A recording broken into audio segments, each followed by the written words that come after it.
त्या कला पाहून असं वाटतं आपल्याला की ह्या कला तर खूपच मोठ्या कला आहे आणि या इतक्या लहानशा वयामध्ये हे इतकं मिरॅकलस ज्याला आपण म्हणू किंवा ज्याला आपण म्हणू चमत्कारिक मिरॅक्युलस अशा प्रकारचं हे सगळं वलय, अशा प्रकारचं हे सगळं जीवन आपल्यापुढे कसं काय साकार करतं आहे.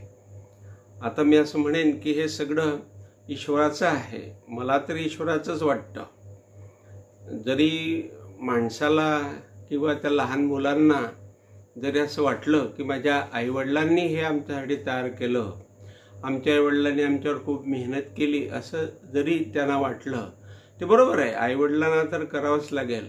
आईवडील हे त्यांच्यासाठी निमित्त म्हणून ठेवलेले आहेत. निमित्त आहेत ते आईवडील.